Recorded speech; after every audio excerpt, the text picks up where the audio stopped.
Mga kababayan, magandang araw po sa inyo lahat.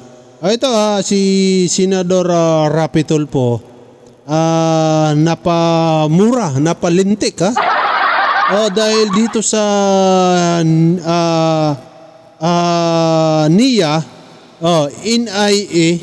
NIA, sa pagiging sponsor nga dito si Amy Marcos.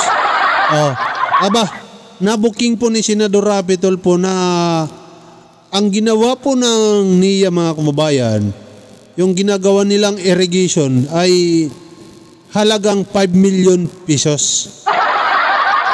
5 million pesos pero poste lang po ang nagawa. 5 halagang 5 million na project.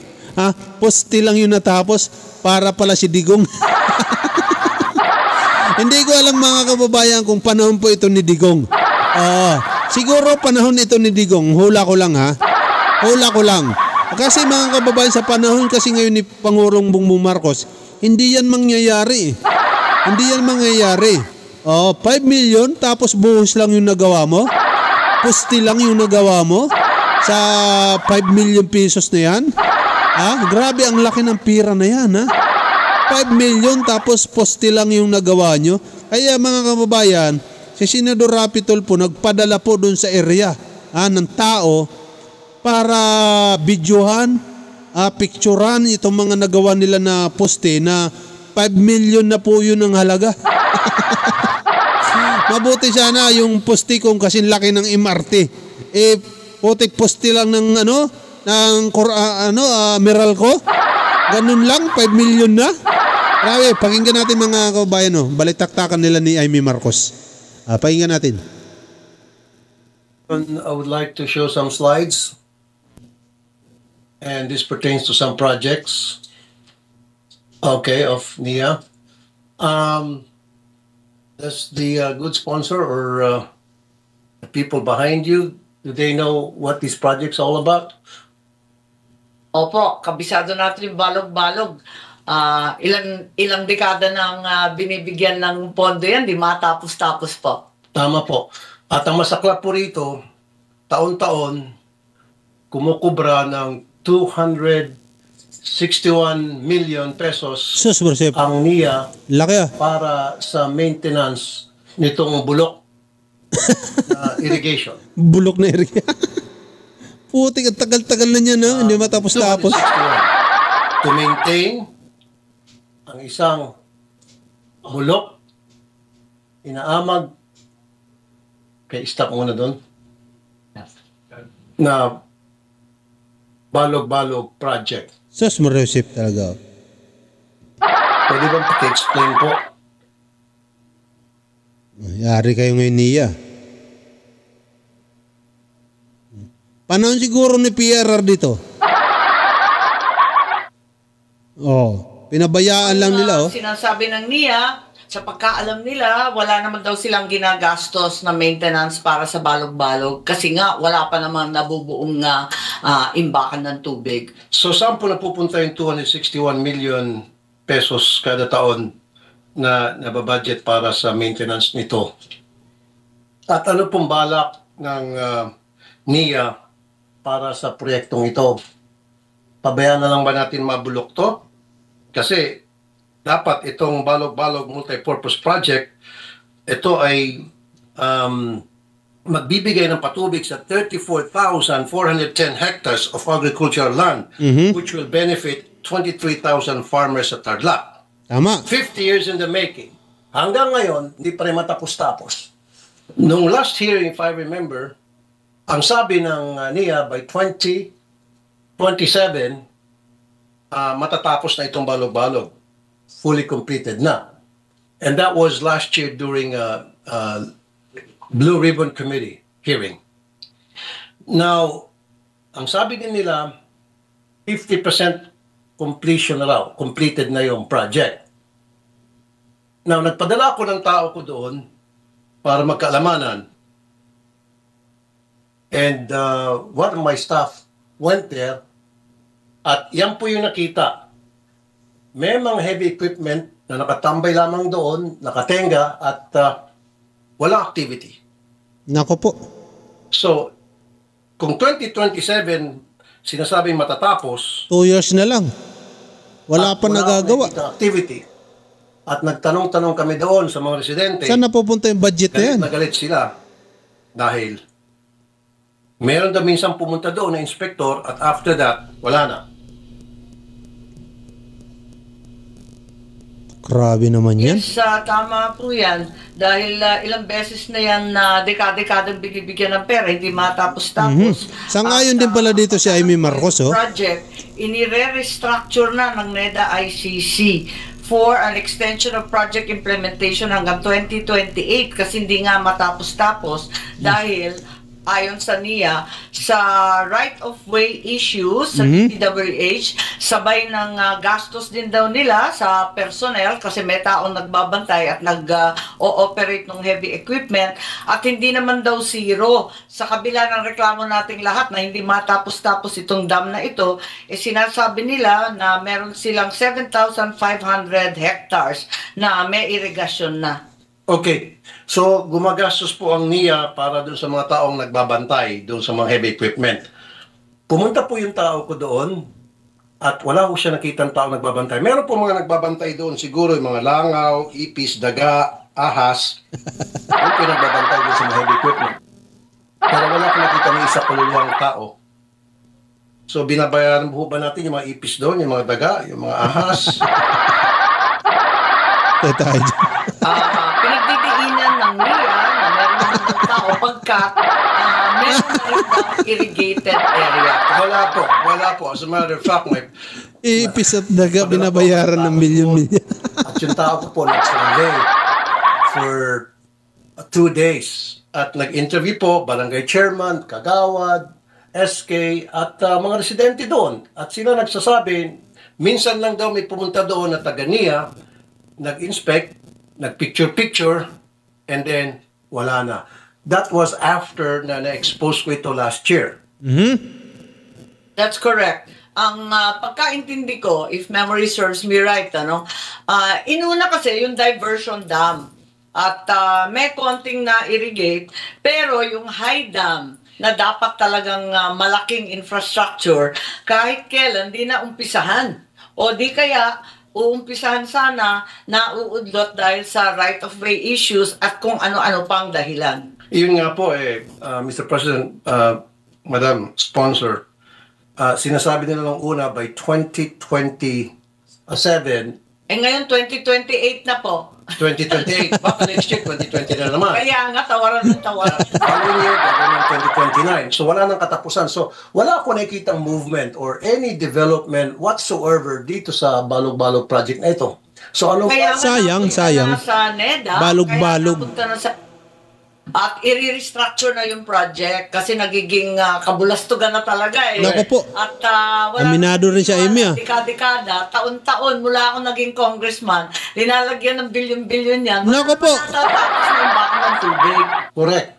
So bakit humihingi ng Kung matagal na pala yan mga kababayan, nung congressman pa pala si Amy Marcos, anong ginawa pala ni PRRD dyan?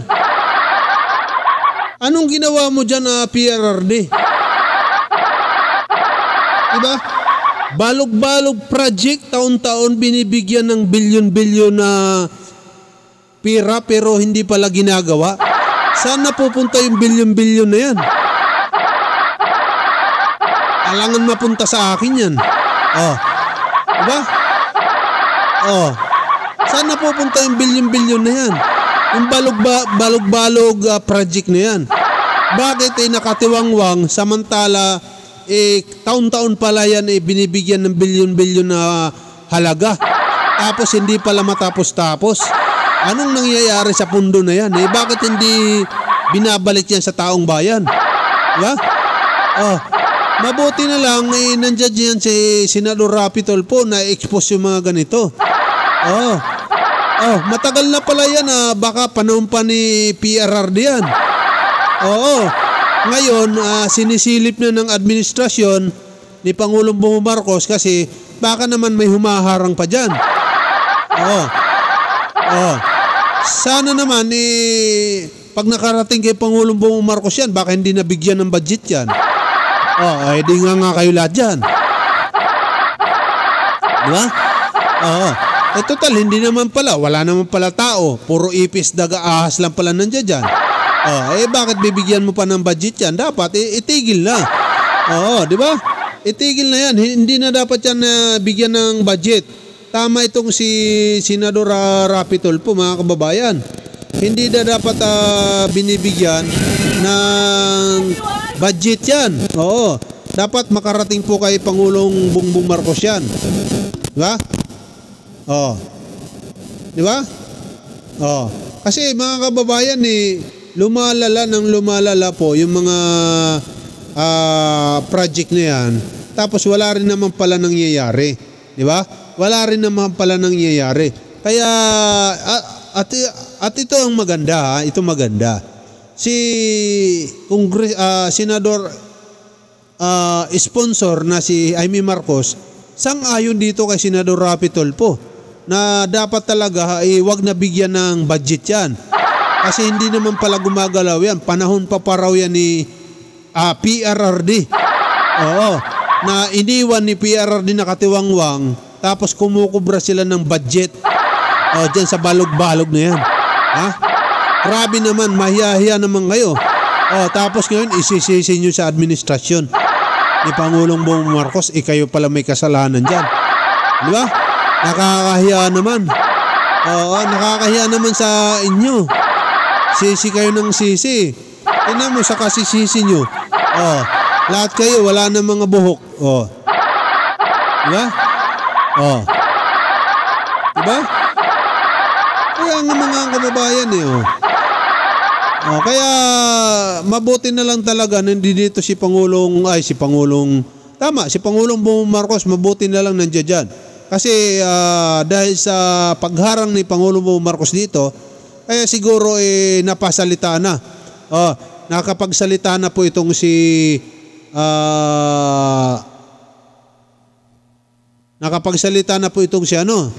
si Senador Rapi Tulfo at si Amy Marcos na itigil na yung budget na yan. Wala rin naman nangyayari pala dyan. Di ba? Di ba? Mabuti na lang. Yan ang nangyari mga kababayan. Pero ang balita ko dyan ay hindi na hihingi ng budget ang NIA sa project na yan. Paano kaya yun? Saan kaya sila kukuha ng budget? Kung ubos na. Paano kaya? Ipangako nila 2025, 2027 tatapos na. Tuloy natin. Let's move to another project. Makalelon Small Reservoir Irrigation. 997.4 million pesos. Ayan. 830 Makalelon. hectares of land ang dapat makikinabang dyan.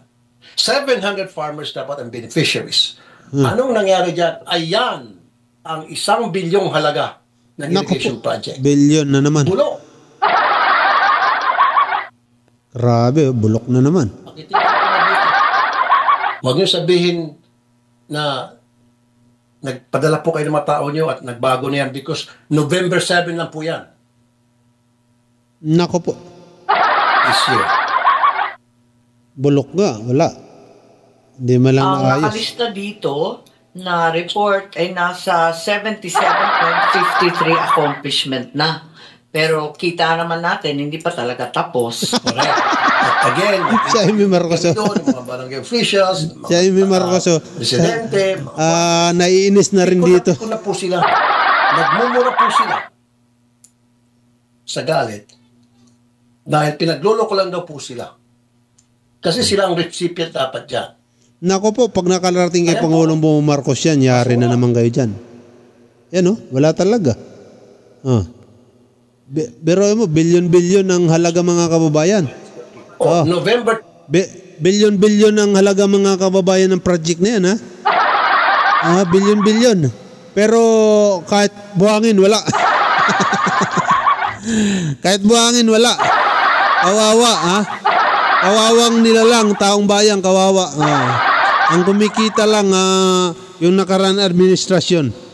Siyempre, sa kanila yan Iniwan lang yan kay Pangulong Bongbong Marcos Oh, alam unahin pa ni Pangulong Bongbong Marcos yan. Eh, ang dami-dami niyang tinatapos na iniwan ni PRRD. Di ba? Diba? Alam unahin pa ni Pangulong Bongbong Marcos yan. Siyempre, hindi na. Oh.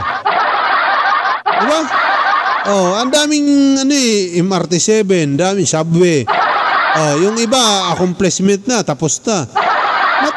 Naturalmente unahin ni Pangulong Bongbong Marcos yung mga nasa syudad. Kasi iniwan ni PRRD lahat yan eh. Oh, siguro yung ginawa nung nakaraan wala talaga. Tingnan mo nakatiwangwang lahat. Diba? Oh, tapos isisisi natin dito sa kay Pangulong Bongbong Marcos, kayo mga DDS. Anahimik kayo nga, baka pagpipitikin ko yung mga bitlog nyo dyan.